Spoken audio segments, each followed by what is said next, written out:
Aider les autres sur le plan physique ou mental fait partie d'elle. D'ailleurs, elle fait sa maîtrise présentement pour devenir conseillère en santé mentale. Elle a aussi cofondé From Us to You avec son fiancé Patrik Laine. Et c'est Isabelle Etier et bienvenue sur le balado Femme d'Hockey présenté par IGA. Mon invité cette semaine, Jordan Leigh.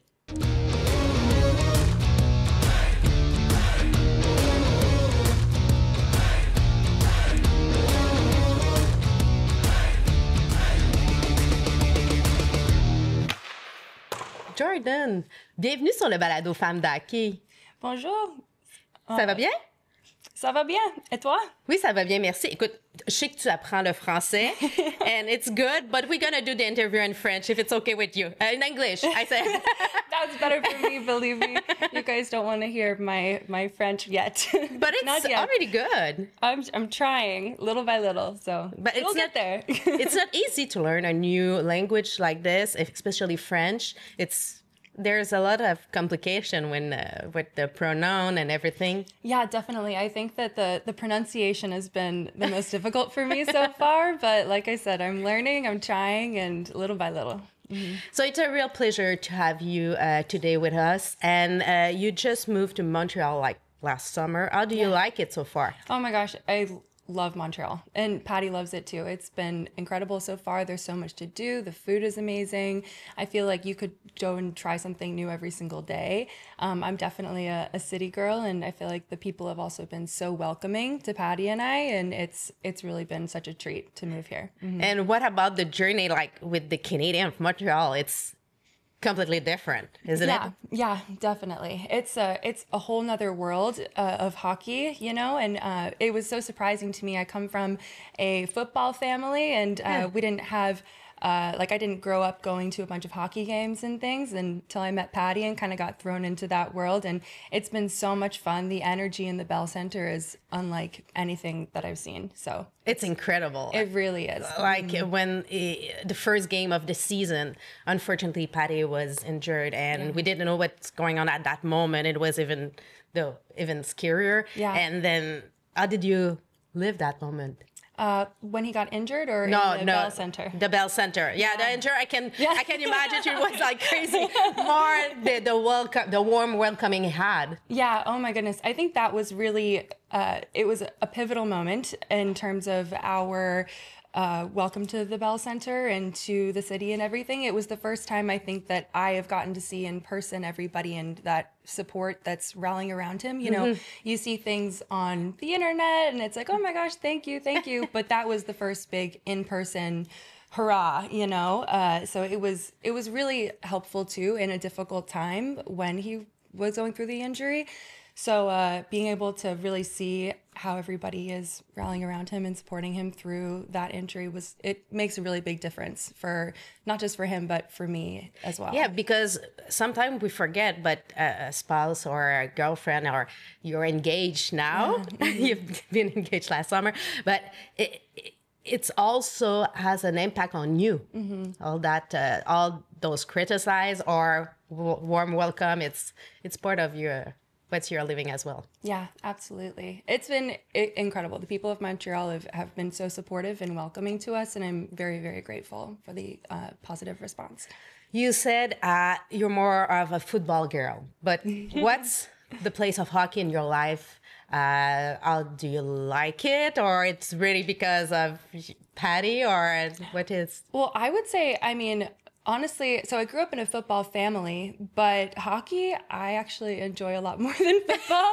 Hey, that's the truth coming out. So, I think it's a lot more, it's so fast paced and you don't have to sit outside in the cold also. months. So that definitely makes it helpful.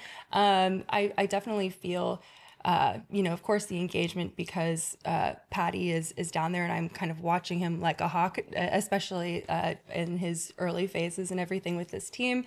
Honestly, there's kind of a stress that happens when he's down there, you know. My family used to say when my brother was doing sports, you know, they're like, oh my gosh, anything can happen in those moments. It can be high highs, but there's also low lows. So there's a nervous tension before every single game with Patty out there as well. You know, you just hope for the best. Yes. But he's doing great now. Yeah, he is. I'm 400 really proud. points in 475 game, I think. It's something. Yeah. Yeah, he's doing amazing. I'm really proud of him. And what is your most memorable moment with hockey? I think it was probably the first game back that he had after the injury. It worked out really well because his sister and her boyfriend were actually in town. Oh, nice. And, you know, it had been almost a year since he had played. And there's so much buildup coming up to it, you know, from him taking the mental health break. And then on top of that, the injury. And there's just so much, you know, there's pressure to do well, not just for him. Well, of course it's for him, but also it's like, you really, really want to see him living out his dream and having fun with what he's doing. And in that first game back, he scored, and it was just incredible. I felt like this weight was just lifted off my shoulders, and his sister was here from Finland, and she got to experience that. And I was just so happy to have this family moment with them that I know that he's gonna remember for the rest of his life, his first goal with the Canadiens. And it's really, it was unlike anything else. I was jumping up and down, screaming. It's like winning the Stanley Cup. Like, almost. Yeah. Let's win the Stanley Cup, and then we can compare. Yeah, one thing at a time. But it felt like he's been working so hard, both on the ice and off the ice, and having that moment of all the work that he's been doing come to fruition and being able to share that with him and his family is just, my heart almost exploded. I think the people around me who didn't know that I was Patty's fiancée probably thought I was a crazy person, honestly. But what type of fan are you? Like, usually? Like, are you very stressed? Are you very loud? I get really into it. I definitely do. I'm definitely someone who, you know, I'll stand up, I'll jump up and down, I'm yelling. I feel bad for the girls that sit next to me in the games because I have this weird twitch thing that happens with my hands where I'll just go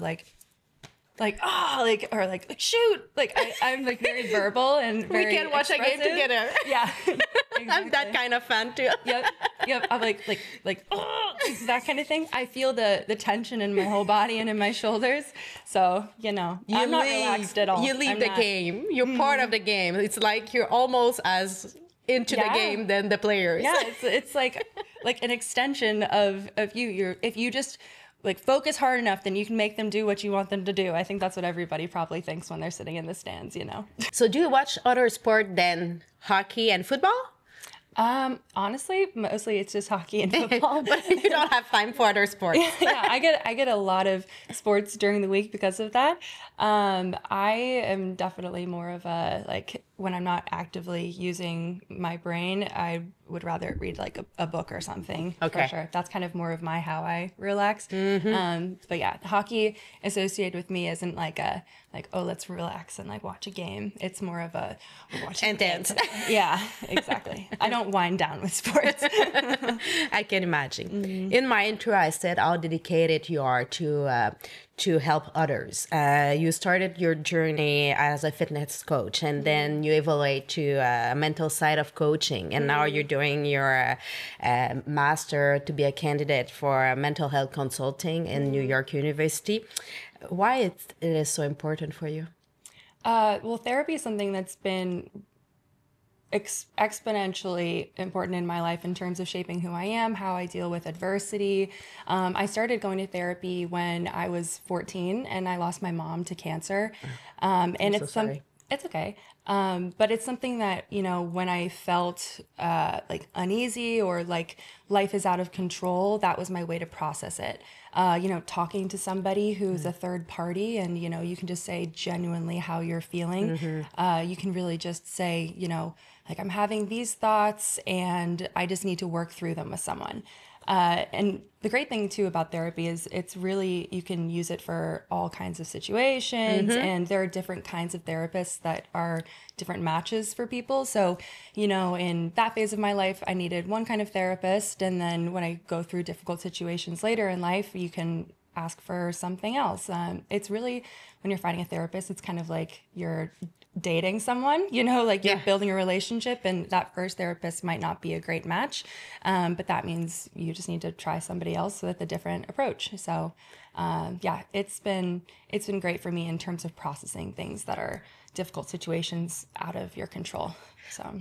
But I like the fact that you say you don't have to be faithful with your therapist. You can switch depending on your needs, and it can evolve and it can change. And we have to remember that. Sometimes you need that kind of help for another time, for another situation. You can go for other people. But the most important is to have the access to someone, a third party, like not emotionally involved, and they can really help you going through that. Yeah, absolutely. And actually something that I learned about and that I am taking classes on right now is there are so many different kinds of approaches to therapy, and therapists will take one approach or another. There's things like narrative exposure therapy, there's cognitive behavioral therapy, like a bunch of different kinds of things. And you might meet a therapist and think, oh my gosh, this is wonky. And I think that that's kind of where a lot of people,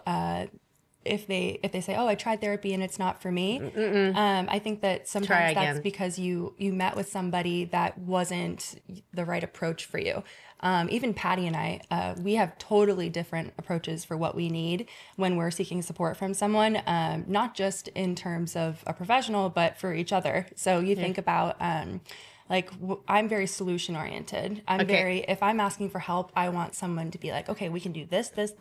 Solution. Yes, exactly. Take action. When I leave therapy, I'm like, okay, what's my homework? What can I do differently? And Patty's someone who, he just wants to talk, and he just wants someone to listen to him. Okay. And even in our relationship, if I'm struggling with something, I'm like, help me.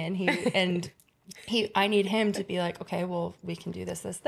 But then for him, if I start trying to solve his problems for him, it's not working. It's not going to work. Yeah, he just wants someone that's going to listen.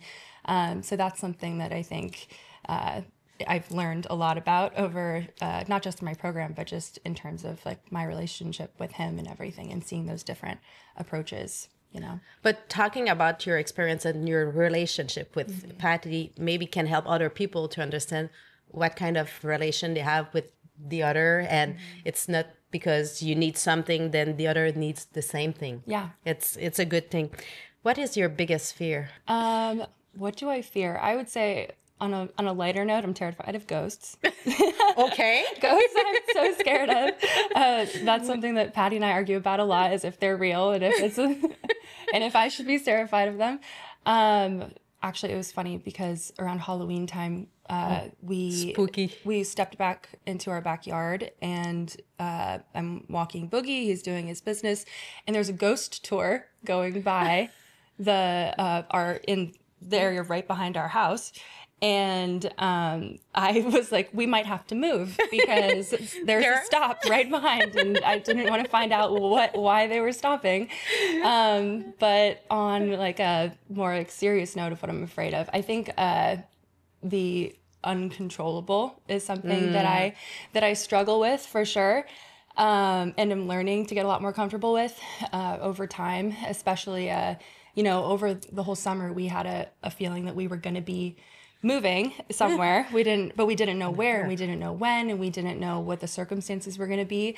So that kind of just uncontrolled. You have to react to what's life give it to you. Exactly. And so because I'm such a planner, I'm somebody who organize. Exactly. Type A, this, solution, this, organize this and that. But now with a boyfriend, husband to be soon. In hockey, you never know when it can be trade, moving to other city, like coming to Montreal. It could be very challenging for someone who's like to be organized and know what to expect. Yeah, I think that I always had kind of my 5-year plan, and this is what's going to happen with this. I was in corporate America at the same time that I was starting my health and fitness business back when I was living in DC, and that requires you to be very this organized. Is what we're doing in 3 months. This is our 6-month plan, etc.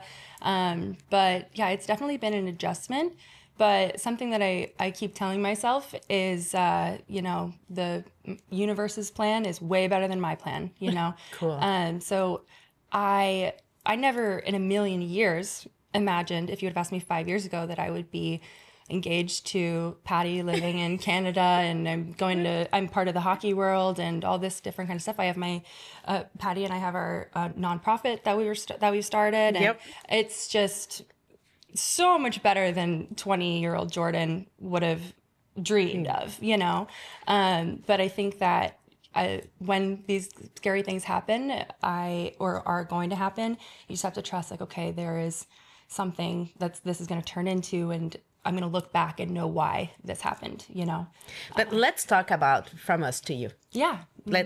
Why did you start that? Where it's going? When it is?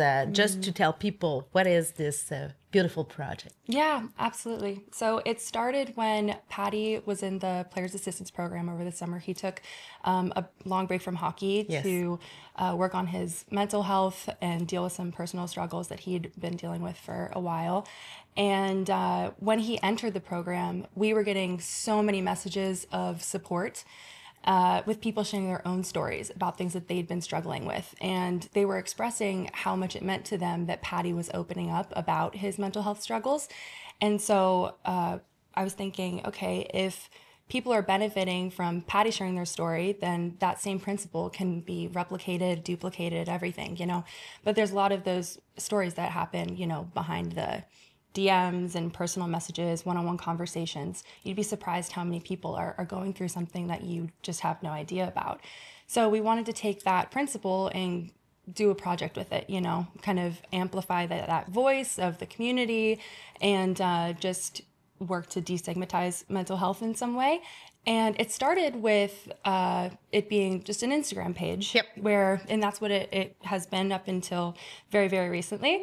But so people are able to share their stories through our page, and then we have an amazing marketing team that takes your story and makes it something beautiful in terms of graphics that I am not very good at. It's beautiful. I invite everyone to go and follow From Us to You, a page on Instagram. It's like very inspirational, and you just go through having a bad day, a good day, just go on the page. It's gonna make a nice moment. That I appreciate that so much. It really, though, it's not me and it's not Patty, it's the stories that we're getting. It's people. Yeah, exactly. It's the content is all people who have submitted submissions and want to contribute to the conversation, which is the beautiful part about it. It's a community.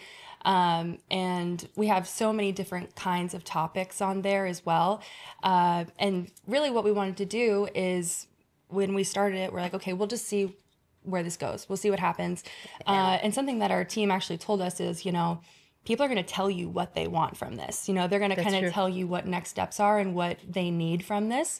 And sure enough, we'd get so many different messages about suggestions. Have you ever thought about doing this? Have you thought about doing this? And that's kind of how it led us to this next step of creating a website for it, where when you go onto the website, you'll see the stories, of course, but they're going to be organized instead of it being you scroll through and on the Instagram page, and some are going to resonate with you, some are not going to be as relatable.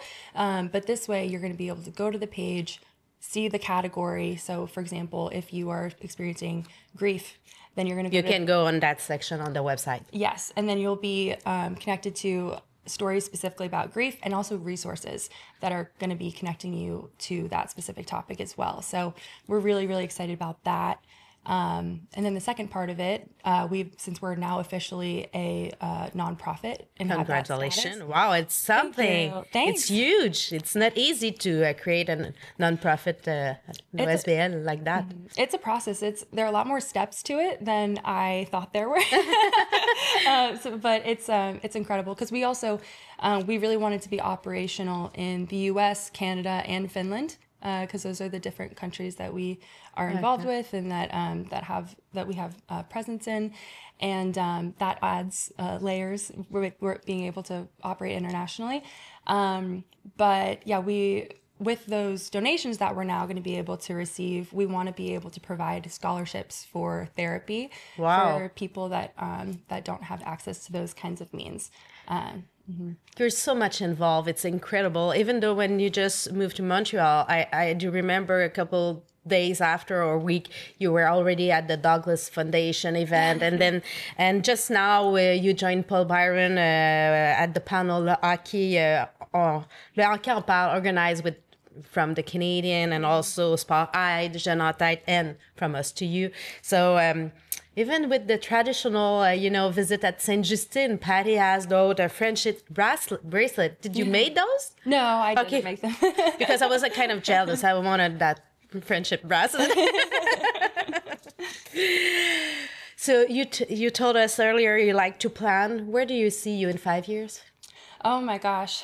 Big question. Yeah, that is a big question. And I think, again, it's something that, if you asked me that question 5 years ago, then I never would have even been close to here. But it's been such a dream. So I think it's difficult to answer that question. But I would say I would love to be able to continue expanding the conversations on mental health and destigmatization.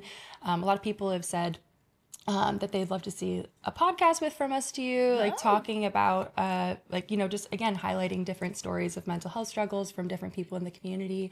I really don't know though, in terms of, I have a good answer for you. I want you to have a picture of you with the Stanley Cup winning with that. Montreal. How about that? That'd be perfect. Yeah, add that to the 5-year plan. Yeah. Let's talk about a little bit fashion and style. When I see you, you're a little bit more discreet, elegant, like conventional style. But Patty is a little bit more bold and colorful. Are you a stylist, or is doing his own stylist? Or Patty is his own stylist. He truly is. I think that, I'll buy things for him, but it's because I know that's what he likes. Yeah, it's like that kind of thing. But no, Patty designs all of his suits with his stylist. Oh, really? Yeah. Good. Yeah. So it's very much, he works with a designer that he met in Columbus, who does a lot of the suits for guys in the NFL that, where that's a little bit more conventional to do like the big flashy kind of stuff. But Patty will tell you that, he just started doing it a couple years ago and it just kind of happened. But he's always been extremely kind of into doing something different, I've seen pictures of him from when he was young. I don't know if he wants me to show this, but he once got a perm when he was younger. We want to see that picture. Yeah, so he's always done things that are super different, and that's his personality in general. He's very out there. He's going to say exactly what he's thinking, whether you like it or not. And he's authentic. Very direct. Yes. But yeah, he's very, likes to express himself through fashion and bright colors. And yeah, it's a lot of fun. It's interesting. We love that. Yeah. Okay. If I ask you to choose a song to explain who you are, what song will you choose? Oh my gosh. I am going to choose. First I'll say Mamma Mia is my absolute favorite thing. So any sort of those kind of upbeat girly musicals, that kind of stuff always have a very special place in my heart. I told my my maid of honor for planning bachelorette stuff, I was like, I don't really care where we go, somewhere warm, but I want the theme to be Mamma Mia. I want it to be Dancing Queen and all of that kind of stuff, girl gang, that kind of deal. But I don't know, that's a really difficult question, but I when I was in college, I actually had to give a speech in my public speaking class, and it was about your walk-up song or something like that. And I chose the How Far I'll Go from Moana, that kind of thing. So yeah, I don't know, just kind of those big inspirational, walking into the unknown, those kind of motivational songs, I guess, are what makes me feel empowered, Yes. So I guess that. Take control, take charge. Yeah, just being the future is yours. Yes. That I love that. Yeah, being confident and just making sure that you get that. And if I ask you for a song for Patty,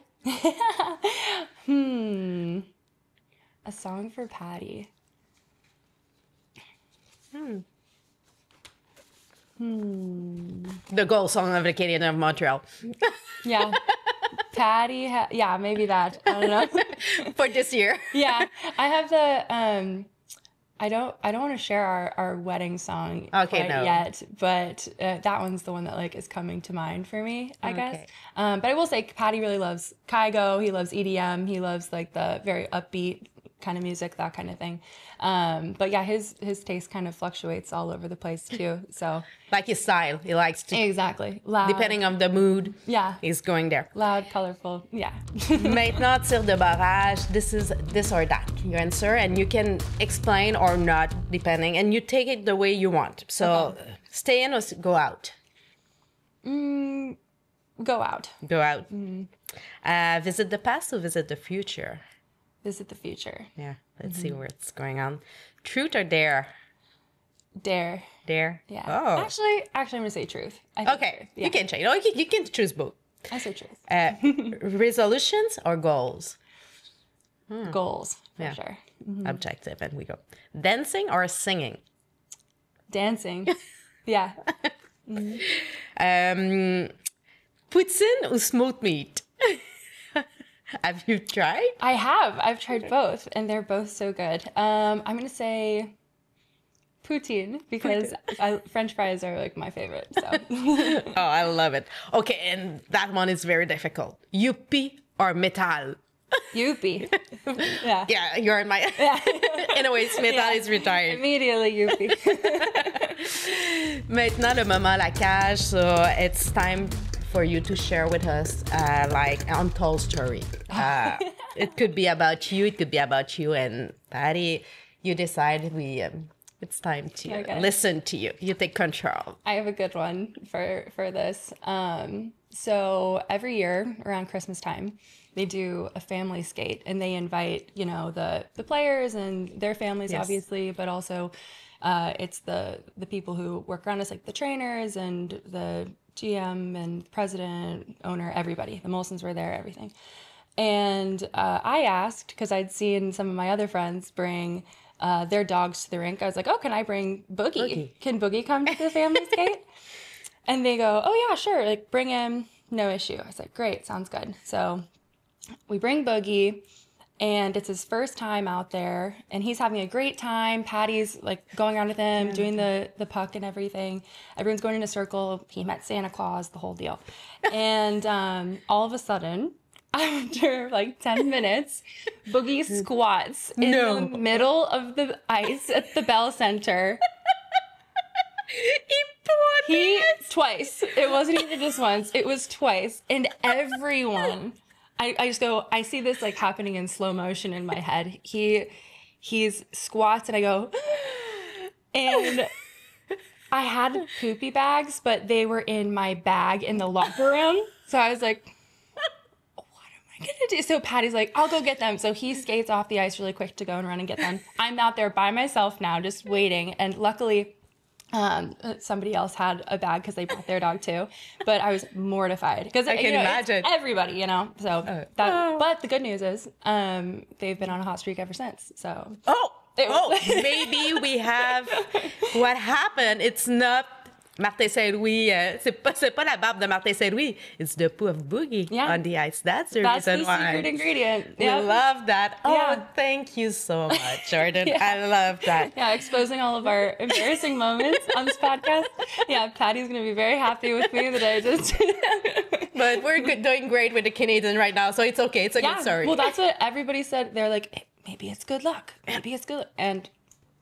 it's going well so far. So, Jordan, thank you so much to have come to the balado Femme. It was a real pleasure to meet you, and for sure we're gonna meet again, and we'll do some little project together. We had something. Maybe we're gonna announce it later, but let's work on it, and then we'll find out. I'm really excited. Merci beaucoup. Merci à nos partenaires IGA, La Cage et Tréma Café. Ça a été vraiment une belle discussion avec Jordan. J'invite les gens d'ailleurs à aller s'abonner à la page From Us to You et aussi de nous suivre sur nos médias sociaux. On se retrouve la semaine prochaine.